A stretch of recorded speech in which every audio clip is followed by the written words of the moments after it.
விஜய் கொடுக்கறது அர்லேக்கர் வாசிச்சாருன்னா ஸ்டாலின் கொடுக்கறதையும் ஆரண்டரை வாசிக்கல. அவ பிரச்சனை வாசிக்கிறது இல்ல. தமிழ் தாய் வாழ்த்துக்கு பின்னால் நேஷனல் ஆந்தம் வரதுல இருந்திருக்கு. ஒன்றிய அரசு நியமித்த ஆளுநர் பெரியாரை பேசிட்டாரு, அண்ணாவை பேசிட்டாரு, அம்பேத்கரை பேசிட்டாருன்ற அந்த பாயிண்ட் இருக்குல்ல. நான் சொல்றேன், தாவேகாவுடைய சாதனை இது. ஒரு நாளில் ஆட்சிக்கு வந்து ஒரு மாசத்தில் ஒரு கடைந்தெடுத்த ஆர்எஸ்எஸ் காரர்கள் இன்னைக்கு மரபே தெரியாம உதயநிதி பேசிட்டு இருக்காரு. இன்னைக்கு ஆளுநர் உரை மட்டும் தானே, எப்படி முதல்வர் பேசுவாரு அப்படின்னு கேட்கறாங்க. இல்லைன்னா அப்படியே அறுத்து தள்ளிடுவாரு. அம்மா உணவகத்தை திறந்து வைக்கிற அளவுக்கு நல்லவனான நீ எதுக்கு 4 பேர் மாத்தின? எதுக்கு அதுல இருந்த ரெக்கார்ட்ல இருந்த போட்டோஸ் எல்லாம் அழிச்ச? தன்னை அதிகாரத்தில் தக்க வைத்துக் கொள்வதற்காக எங்களுடைய இளந்தலைவர் சொன்ன மாதிரி பீரோ புள்ளிங்களை பிஸியா இருக்காரு, பேனிக் பையிங்ல பிஸியா இருக்கிறார். சர்மிளா டாக்கிஸ் நேயர்களுக்கு வணக்கம். இந்த நேர்காணலில் நாம் சந்திக்க போவர் திமுகவிலிருந்து வழக்கறிஞர் திரு அலிமல் புகாரி அவர்கள். வணக்கம். ஆளுநர் உரையோடு சட்டமன்றம் கூடியிருக்கு. அடுத்த 3 நாட்களுக்கு இந்த ஆளுநர் உரையை ஒட்டி விவாதங்கள் நடக்க போறதா சொல்றாங்க. முதல் நாள் கடந்த 5 ஆண்டுகளை பார்க்கிற போது ஆளுநர் உரை எப்படி இருக்க போகுது, ஏதாவது பிரச்சனை வருமா வராதா, பெரிய எதிர்பார்ப்பு இருந்தது, ஒரு பரபரப்பான சூழல் இருந்தது. ஆனால் இதற்கெல்லாம் மாறுபட்ட ஒன்று, அர்லேக்கர் வராரு, அரசு என்ன உரையை கொடுத்ததோ அது அப்படியே வாசிக்கிறாரு. ஒரு லைன், ஒரு கம்மா, ஃபுல் ஸ்டாப் கூட மாறாம அது அப்படியே வாசிக்கிறாரு. பெரியார், அண்ணா முதல் கொண்டு எல்லாத்தையும் சொல்றாரு.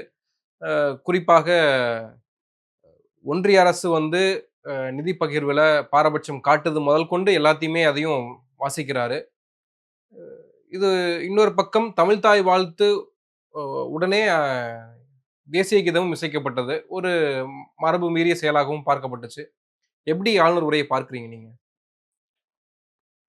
அது நீங்களே சொல்லிட்டீங்க. ஒரு தாவேகா அரசினுடைய ஒரு சாதுரியம் இது ஒரு பெரிய போற்றுதலுக்குரிய, ஒரு பாராட்டுக்குரிய. இவ்வளவு நாள் திமுகவுக்கு இது தெரியாமல் இருந்திருக்கு. ஒரு சின்ன தமிழ்தாய் வாழ்த்தோட ஒன்றுமே அது ஒரு பெரிய விஷயமா? தேசிய கீதம் சேர்த்து வாசிச்சுட்டு தான் போதும். ஜேசிடி பிரபாகர் பேசினதாக, ஆளுநர் மாளிகையை கம்யூனிகேட் பண்ணி பேசினதாக தி ஃபெடரல் எழுதியிருக்காங்க. ஒன்றும் இல்லைங்க, நேஷனல் ஆந்தம் கடைசியாக ஃபர்ஸ்ட்டில் பாட வைக்கணுங்கிறது ஆர்என்ரவியோடைய நோக்கம் இல்லை. தமிழ்தாய் வாழ்த்தோடு சேர்த்து பாடியிருந்தாலே போதுமானது அப்படின்னு சொல்லியிருந்தாராம். இப்போ கச்சேரியில வர்ணம்னு ஒரு இசை இருக்கு, ஸ்டார்டிங் அதை பண்ணுவாங்க, கடைசியில கச்சேரி முடியும் போது மங்கள வாத்தியம் இருக்கும். ரெண்டுத்தையும் சேர்த்து ஒன்னா பாட முடியுமா, இசைக்க முடியுமா? இதெல்லாம் ப்ரிப்பேர் பண்ணிட்டு வந்திருக்கீங்கன்னு நினைக்கிறேன் பக்காவா. நீங்க அதை தாண்டி தமிழ்தாய் வாழ்த்து என்பது ஒரு மாநில உரிமையில் எவ்வளவு முக்கியமான இடத்தை பெறுகிறது என்பதை நீங்க கவனிக்கணும். 1970 முத்தமிழறிஞர் கலைஞர் இதை கட்டாயமாக்கினார், தமிழ்தாய் வாழ்த்தை. 2021 முத்தமிழறிஞர் கலைஞரின் மகன் முத்துவேல் கருணாநிதி ஸ்டாலின் அதை பாடப்படும் பொழுது எழுந்து நிற்க வேண்டும் என்று சட்டமாக்கினார். அதை சட்டமாக்கி இதை பாடுறது லைவா தான் பாடணும் அப்படின்னு ஒரு சட்டம் கொண்டு வந்தார். இதெல்லாம் ஏன் அப்படின்னா, உங்களுக்கென்று ஒரு தனித்துவம், இதெல்லாம் இருக்கக்கூடாது என்று நினைக்கக்கூடிய ஒரு இயக்கம் தான், ஒரு சித்தாந்தம் தான் ஆர்எஸ்எஸ் உடைய சித்தாந்தம். இவங்க இங்கே காம்ப்ரமைஸ் பண்ணிக்கிட்டு, நான் கொடுக்குறத வாசிச்சிருங்க, சிக்கல் பண்ணாதீங்க, எங்களுக்கு பயமா இருக்குது, நீங்கள் அங்கே என்னென்னவோ கொடுக்குறோமோ, நீ சொன்ன மாதிரி ஒன்றிய அரசு நிதி பகிர்வு சரியில்லை முதற்கொண்டு. இது ஒரு பெரிய தாவேகா அரசனுடைய சாதனை என்னன்னா, ஒன்றிய அரசு நியமித்த ஆளுநர் பெரியாரை பேசிட்டாரு, அண்ணாவை பேசிட்டாரு, அம்பேத்கரை பேசிட்டாருன்ற அந்த பாயிண்ட் இருக்குல்ல. அதாங்க சொல்றேன், தாவேகா அரசனுடைய சாதனை இது. ஒரு நாளில் ஆட்சிக்கு ஒரு மாசத்தில் ஒரு கடைந்தெடுத்த ஆர்எஸ்எஸ் காரரை, அவர் எப்படிப்பட்ட ஆர்எஸ்எஸ் காரர்னா, அவர் கேரளாவில் ஆளுநராக இருக்கும்போது இந்த இது இருக்குது பார்த்தீங்களா, பாரத மாதா அந்த சாஃப்ரானைசேஷனை பற்றி பேசி பெரும் சர்ச்சைக்கு உள்ளானவர். சரியா? அதே மாதிரி அவர் எந்த அளவுக்கு ஆர்எஸ்எஸ் காரர் என்றால், மாநில உரிமைகளை ஏற்காதவர் என்று சொன்னால், ஒரு குறிப்பிட்ட காலகட்டத்துக்குள் அவர்கிட்ட இருக்கக்கூடிய பில்ஸ் எல்லாம் டிசைட் பண்ணிடணும் கவர்னர்னு தமிழ்நாடு போட்ட கேஸில் 10 பில்ஸை பாஸ் பண்ணி விட்டாங்க தெரியுமா சுப்ரீம் கோர்ட்டு. 3 மாதத்துக்குள்ளே நீங்கள் எதாக இருந்தாலும் டிக்ளேர் பண்ணணும், இல்லைன்னா நாங்களே டிக்ளேர் பண்ணுவோம் அப்படின்னு சொன்னாங்க பார்த்தீங்களா. அதை எதிர்த்து ஓப்பனாகவே அறிக்கை கொடுத்தவர். அதை எதிர்த்து ஓப்பனாக அறிக்கை கொடுத்தவர். இதே மாதிரி கேரளாவில் ஒரு இது கொடுக்குறப்ப, கஸ்டமரி ஓப்பனிங் பாலிசி அட்ரஸை கொடுக்குறப்ப, இதே மாதிரி தான் கஸ்டமரி ஓப்பனிங் பாலிசி அட்ரஸ் கொடுத்தாங்கல்ல, இப்படி கொடுக்குறப்ப அவர் வந்து அந்த மாதிரி இது கொடுக்குறப்ப அதை பண்ண மாட்டேன் அப்படின்னு சொல்லி பிரச்சனை பண்ணி, இப்படி ஆர்.என். ரவி நம்மளுக்கு இங்கே பண்ணாரோ அதே மாதிரி அங்கே பண்ணி மிகப்பெரிய அளவில் பிரச்சனைக்கு உள்ளானவர். அவரை சீர்திருத்தி 35 நாளில், ஆட்சிக்கு வந்து 35 நாளில் அவரை முறைப்படுத்தி சீர்திருத்தி அவரை ஒரு திராவிட கொள்கை சித்தாந்தவாதியாக மாற்றிய தாவேக அரசுக்கு நன்றி. ஒரு ஆர்எஸ்எஸ்காரரை வந்து திருத்திட்டாங்க. இப்படி எடுத்துக்க முடியுமா? ஆனா உதயநிதி என்ன சொல்றாரு பிரஸ் மீட்ல, எந்த மாறுபட்ட கருத்தையும் தெரிவிக்காம ஆளுநர் அரசு கொடுத்த உரையை அப்படியே வாசிக்கிறார் அப்படின்னா ஏதோ ஒண்ணு சரியில்லை. நானாக சொல்றேன். நான் வந்து கொஞ்சம் சர்க்காஸ்டிக்கா ட்ரை பண்ணலாம்னு பார்த்தா நீங்க என்னமோ நான் ஏத்துக்கிட்டேன் சொல்றீங்களா? பின்ன என்ன? அதான் உங்களுக்கு தமிழ் தாய் வாழ்த்தோட சேர்த்து நேஷனல் ஆந்தம் பாடம் இப்ப அப்படி பண்ணுவீங்க. இப்ப நாம ஏன் எதிர்த்தோன்னு இருக்குல்ல, மரபு என்ன? நேஷனல் ஆந்தம் லாஸ்டா தான் வரணும் அப்படின்னும். ஏன் அப்படி? எங்களுக்கு தமிழ் தாய் வாழ்த்து ஃபர்ஸ்ட், அதுக்கப்புறம் உங்களுக்கு நேஷனல் ஆந்தம் லாஸ்ட். இதை மரபா வச்சிருந்தோம். அந்த மரபை மீறி, மரபுக்கு எதிராக தமிழ் தாய் வாழ்த்தோடு தான் நேஷனல் ஆந்தமும் வரணும் அப்படின்னு அர்லேக்கர் அடம் பிடிக்கலாம். அதை நீங்க ஏன் ஏத்துக்கணும்? அல்லது அர்லேக்கர் ஏன் அடம் பிடிச்சாருன்னு ஒரு பாயிண்ட் இருக்கணும்ல. இல்ல இப்ப காமன் மேன் பாயிண்ட் ஆஃப் வியூல இருந்து அப்படி இசைக்கப்பட்ட என்ன, தமிழ் தாய் வாழ்த்தோடு தேசிய கீதம் இசைக்கப்பட்ட என்ன? அதுக்குதான் விஜய் வேணும். அப்படி இசைக்கப்பட்டால் என்ன அப்படின்னு கேட்க வைக்கிற நிலைமைக்கு மக்களை தள்ளணும். நான் இதுதான் உங்களுக்கு அப்பவே சொன்னேன். தமிழுக்கென்று ஒரு தனி, சரி அப்படின்னா ஒண்ணு உங்க அடுக்கடுக்க வேற வேற கேள்வி கேட்கிறேன். சிஎம் ஏத்தனா என்ன, கவர்னர் கொடி ஏத்தனா என்ன, விட்டுருங்க. அப்ப நீங்க என்ன பண்ணுங்க, கோட்டையில என்ன யார் ஏத்தனா எல்லாரும் கைதானுங்க. அவர் கவர்னர், சிஎம், அவ்வளவுதான். ஏத்த போறோம், எல்லாரும் தேசிய கொடி தானே ஏத்துறோம். உங்க கேள்விக்கே வந்துடுறேன். ஆடா அதுல பாடினா என்ன, சேர்த்து பாடினா என்ன அப்படின்னு கேக்குறீங்கன்னா, இப்ப நான் என்ன கேக்குறேன்னா, இதே கவர்னர் மரபுக்கு எதிராக 108 வச்சிருக்கிறவனை கூப்பிட முடியாதுப்பா, நீ 118 கொண்டு வா அப்படின்னா, உங்ககிட்ட தான் 118 இருக்குல்ல, போய் கூட்ட வேண்டியது தானே. அதை ஏன் தப்பு கண்டீங்க? மரபுக்கு எத்தனை கவர்னர் பேசிட்டாரு, தவறு கண்டீங்க அதுல? அப்ப மட்டும் மரபு கேட்டீங்க, நீ ஆட்சி அமைக்கணுன்றதுக்காகவா? அப்ப நீங்க அடுத்த இல்ல இது அது எதுக்கு எதை போய் ஒப்பிடுறீங்க அப்படின்னு நீங்க கேட்டீங்கன்னா, நான் இங்க வர்றேன். யார் கொடியேத்தனா என்ன, போராடி பெறப்பட்ட உரிமைகள் சார். மாநில சுயாட்சி என்பது இது விட்டா என்ன போனா என்னன்னு கேட்கறவங்களுக்கு அது புரியாது. ஏன்னா இவைகள் எல்லாம் போராடி நிறுவப்பட்ட உரிமைகள். மரபுகள் என்று உண்டாக்கப்பட்டது எதற்கு என்று சொன்னால், எனக்கும் இதில் உரிமை உண்டு, எனக்கும் இதில் பங்குண்டு என்பதை போராடி நிறுவப்பட்டது. இது எந்தவித போராட்ட களத்தையும் சந்திக்காத, எந்தவித சித்தாந்த பின்பலமும் இல்லாத, எந்தவித சித்தாந்த அடிப்படையும் கற்காத, எந்தவித சித்தாந்தத்திற்காக தியாகமும் செய்யாத, சிறைப்படாத, அடிப்படாத, வதைப்படாத, உதைப்படாத ஒருவனால் இதை புரிந்து கொள்ள முடியாது. அந்த ஒருவனை ரசிக மனப்பான்மையோடு நம்பக்கூடிய ஒரு கூட்ட தலைமை புரிந்து கொள்ள முடியாது. இதுக்கு பின்னால் என்ன தியாகம் இருக்குது, இதுக்கு பின்னால் என்ன கஷ்டம் இருக்குது, என்னென்ன தியாகம் செய்து இதை நிறுவினார்கள் அப்படின்னு உங்களுக்கு தெரியாதுல்ல. பாஜகவுக்கு எதிராக எங்களுக்கு வந்து நிதி பகிர்வுல பாரபட்சம் காட்டப்படுது அப்படின்றத ஆளுநர் வாயிலே நாங்க சொல்ல வச்சிட்டோமே அப்படின்றாங்கல்ல. ஆளுநர் நீங்க அவருக்கு சிம்பிளான ஒரு எஸ்கேப்பிங் பாலிசி இதுல இருக்குது. நீங்க கொடுத்ததை வாசிச்சுட்டு போயிட்டார். நீங்க ஆளுநர் கேட்டதை நான் உங்களுக்கு ஆளுநர் வாயால சொல்ல வச்சிட்டோமே அப்படிங்கிறது உங்க சாதனை அப்படின்னா, இதை ஏற்றுக்கொள்ள மாட்டோம், எதை ஏற்றுக்கொள்ள மாட்டோம் என்று சொல்லி திருத்த 4.5 ஆண்டுகளாக ஆர்.என். ரவியோடு நாம் பிரச்சனை செய்து கொண்டிருந்தோமோ, நாம் கொடுத்த எதையுமே உருப்படியாக அவர் வாசிக்காமல் எதற்காக சென்றார்? அப்ப உங்களுக்கு ஒண்ணு புரியுது, கொடுத்ததை வாசிக்கிறது ஒரு பிரச்சனையே இல்லாம இருந்திருக்குன்றது புரியுது. கரெக்டா? கொடுத்ததை வாசிச்சுட்டு போறாரு. இன்னைக்கு விஜய் கொடுக்கறத அர்லேக்கர் வாசிச்சாருன்னா, ஸ்டாலின் கொடுக்கறதையும் ஆர்.என். ரவி வாசிக்கல. அவ பிரச்சனை வாசிக்கிறது இல்ல. தமிழ் தாய் வாழ்த்துக்கு பின்னால் நேஷனல் ஆந்தம் வரதுல இருந்திருக்கு. அவர் கேட்கிறார், அதை ஏற்கல முதுகெலும்புள்ள திராவிட அரசாங்கம். அவர் நிர்பந்திக்கிறார், ஒத்துக்கல முதுகெலும்புள்ள திராவிட அரசாங்கம். இவங்க சமாதானம் மட்டும் போயிட்டாங்க. இன்னைக்கு நேரத்தை ஆரம்பிச்சது இந்த சமாதானம். ஆட்சிக்கு வந்து முத நாள் ஆரம்பிச்சது உங்க பொய்யோட சேர்த்து இந்த சமாதானம். அன்னைக்கு சொன்னாரு ராஜ்மோகன், என்ன சொன்னாரு? இல்லைங்க நீங்க சிஎம் ஆகலை இன்னும், இப்போ வரைக்கும் இந்த கவர்னர் மாளிகை ரூல்ஸ் தான். நான் வந்து எடுத்து பார்த்தேன், அந்த மினிட் பேப்பரை கிழிச்சு தூக்கி போட்டேன். நான் ஏன் சொன்னேன் அப்படின்னா, இப்போ நீங்க வரைக்கும் வெறும் விஜய் தான், பதவி பிரமாணம் பண்ணிட்டு வச்ச பிறகுதான் நீங்க சிஎம் விஜய். அதனால இப்போ நான் சொல்லதான் கேட்கணும்னு உடனே தற்காலிக சபாநாயகர் நியமிக்கும் போது திரும்பவும் அதே மாதிரி தான் நடந்துச்சு. எனக்கு அடுத்த மாசத்துக்கு அம்மா வீட்டுக்கு வாடகை கட்ட முடியாத ராஜ்மோகனை இதான் உங்க சேர் போய் எடுத்துங்கன்னார். அது முன்கூட்டியே கவர்னர் மாளிகையிலேருந்து வரும்போதே அறிவிப்பு வந்துட்டு இருக்கும், இவர் தான் மினிஸ்டர்னு. அதுலேயும் போய் அடுத்த வேலைக்கு எனக்கு சாப்பாடு இது வாடகை கட்ட முடியாமல் இருந்தேன் அப்படிங்கிறதும் போய். இந்த மாதிரி நாங்கள் கவர்னர் சொன்னார், நீங்கள் சிஎம் ஆனா இல்லை மாற்றிக்கலாம் அப்படின்னு சொன்னார் அப்படின்னு சொன்னதும் போய். எல்லாமே போய். அப்போ இதற்கு பின்னால் என்ன இருக்கிறது அப்படின்னு சொன்னால், மாநில உரிமைகளை கூட இது சரி நீங்கள் கொஸ்டின் கேட்கலாம்ல, இப்படிலாம் விட்டு கொடுத்து விஜய் என்ன சாதிக்க போறாரு கேட்பீங்களா இந்த கொஸ்டின்? அதுக்கு உதயநிதியே பதில் சொல்றாரு, என்னன்னு? இவங்களுக்கு வந்து ஆட்சியை காப்பாற்றுவதுதான் முக்கியம், மற்றது எதுவுமே முக்கியம் இல்லைன்னு நினைக்கிறாங்க. அதான் விஷயம். நீங்க ஒரு அடிப்படையில் ஒருத்தர் சிஎம் ஆயிட்டான் அப்படின்னா அவருக்கு போலீஸுடைய பவர்ஸ்லாம் தெரியாம இருக்கா? ஏன் தெரியுதே. எப்படி சொல்றீங்க?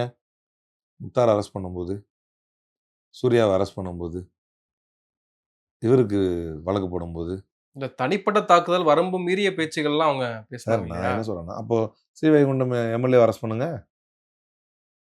இவங்க பேச்சு மட்டும் தான், அவர் வீச்சில இருந்தாரு. அவர் அரெஸ்ட் பண்ணுங்க. செலக்டிவா பண்ணிருக்கீங்கல்ல. நாங்க அதை ஏற்கலையே. தனிப்பட்ட தாக்குதல் வரவு மீறுதல் ஏற்கல.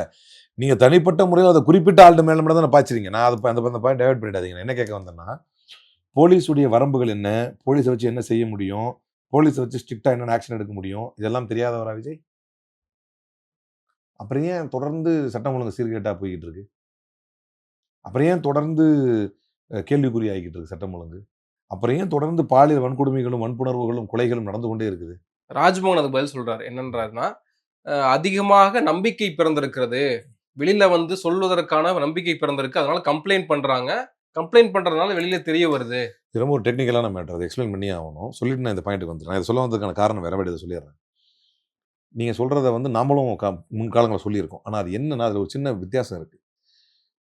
குழந்தைகளுக்கு குட் டச் பேட் டச் தெரியாது. அதுக்கு அதை விளக்கி, இது வந்து போக்சோ கேசஸுக்கு மட்டும்தான் பொருந்தும் அப்படிங்கிறது எப்போ அப்படின்னா, கற்பழிச்சு சீரழிச்சு தூக்கி போடுறான் பார்த்தீங்களா, அதுக்கு பொருந்தாது. மடத்தனமான வாதம் இது. கடைந்தெடுத்த அயோக்கியத்தனமான வாதம் இது. குட் டச் பேட் டச்சே தெரியாம தொடர்ந்து தனக்கு எதிராக ஒரு செக்ஷுவல் ஹராஸ்மெண்ட்டே செய்யப்பட்டு, நீங்க போக்சோல எடுத்துக்கிட்டீங்கன்னா, மியர் கெஸ்டர் இஸ் ஆல்சோ அஃபென்ஸ். ஒரு குழந்தைய பார்த்து உதட்ட குவிச்சு ஏதோ ஒன்று பண்றீங்க, அது ஒரு அஃபென்ஸ். இது குழந்தைக்கு தெரியுமா? அப்ப சொல்லி கொடுக்கணும். இதை வந்து டீச் பண்ணணும். போக்சோ பத்தி ஸ்கூல்ஸ்ல வந்து நீங்க வந்து விழிப்புணர்வு கொண்டு வரணும். இதெல்லாம் கூட அஃபென்ஸ். ஒரு சாட்சியா இருக்கிறவங்க மறைக்க கூடாது, மறைச்சா அது ஒரு அஃபென்ஸ். நீங்க வந்து சொல்லணும். போக்சோவுடைய விக்டிம் யாரா இருக்கிறாங்க, குழந்தைங்க விக்டிம் இருக்காங்கன்னா அவங்க ஐடென்டிட்டி வெளியே சொல்லக்கூடாது. இப்படி கிளாஸஸை எடுத்து போக்சோவினால் பாதிக்கப்படக்கூடிய குழந்தைகளுக்கு ஏற்படக்கூடிய அநீதிகளை வெளி சொல்லாமல் இருந்து விடாதீர்கள், நீங்க வெளியே சொல்லுங்க. அல்லது இதெல்லாம் அஃபென்ஸா, இதை போய் நம்ம வெளியே சொல்ல முடியும்? ஒருத்தன் பார்த்து உதட்ட குவிச்சான், இதுக்கெல்லாம் போய் சொல்ல முடியும் அப்படின்னு நினைக்காதீங்க. அதெல்லாம் அஃபென்ஸ், வந்து ரெக்கார்ட்ல கொண்டு வாங்க. இந்த விழிப்புணர்வு என்பது வேற ராஜ்மோகன்.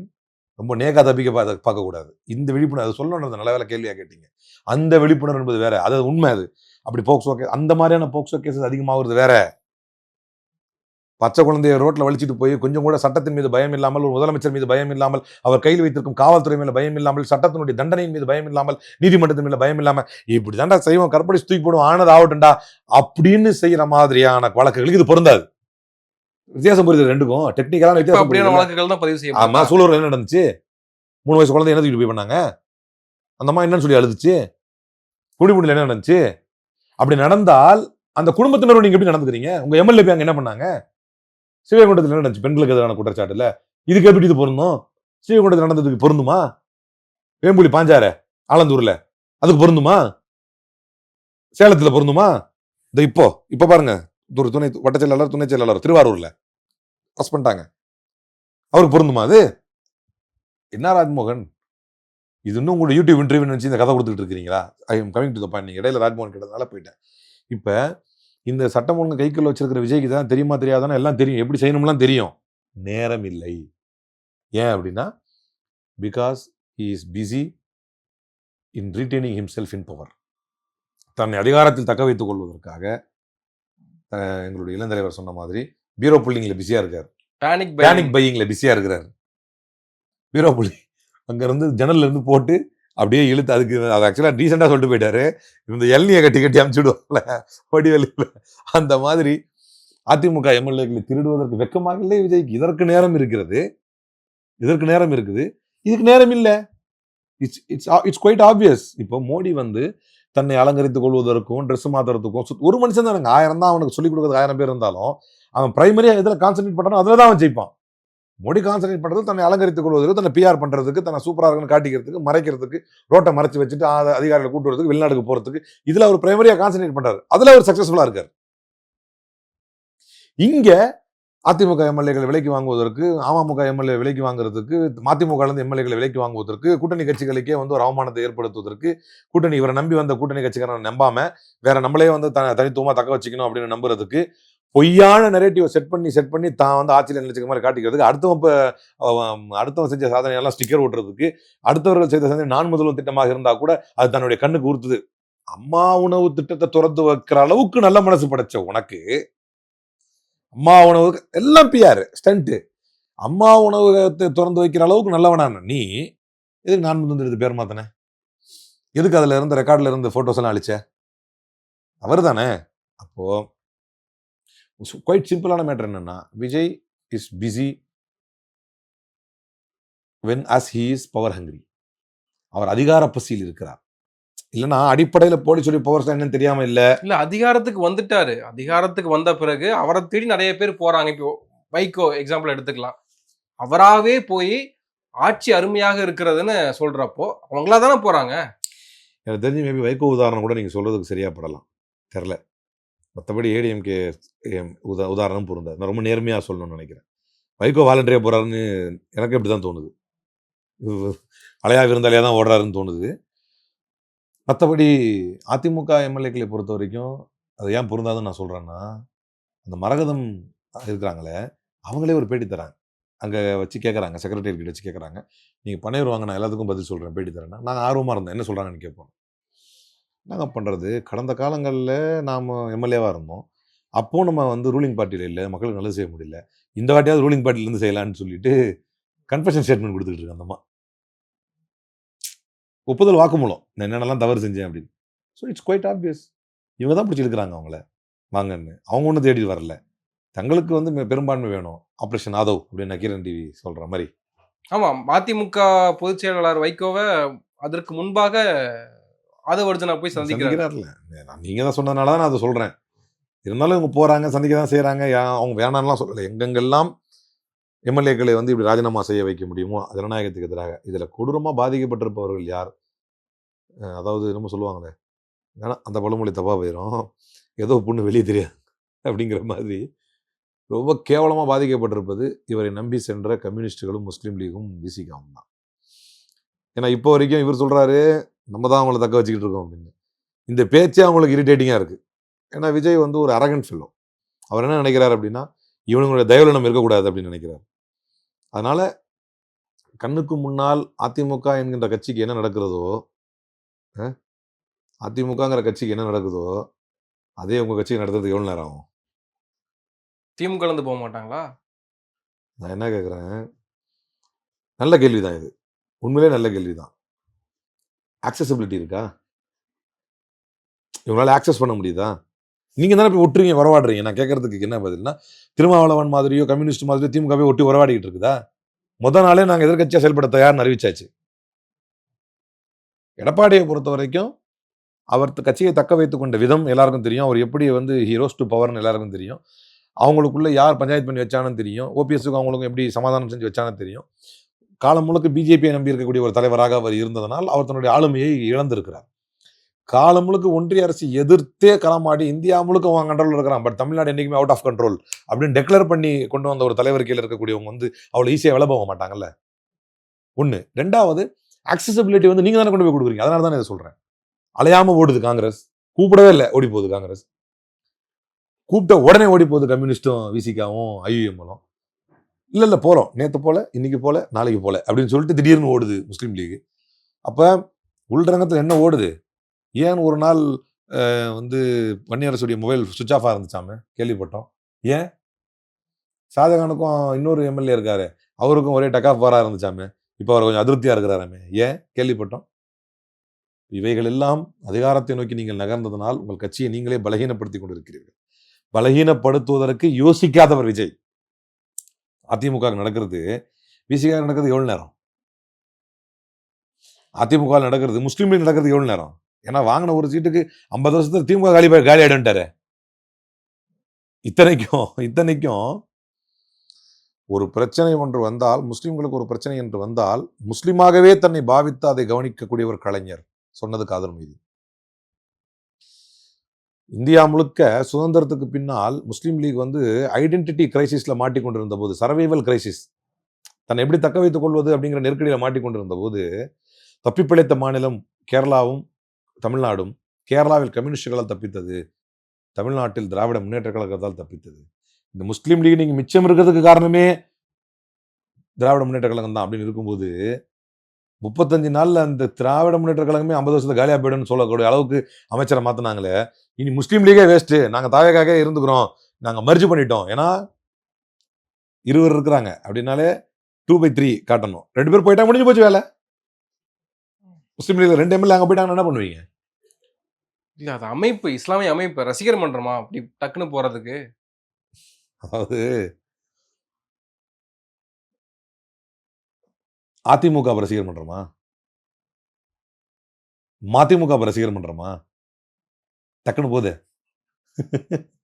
எப்படி ரசிகர் மன்றம் தான் போகணும்லாம் இல்லை.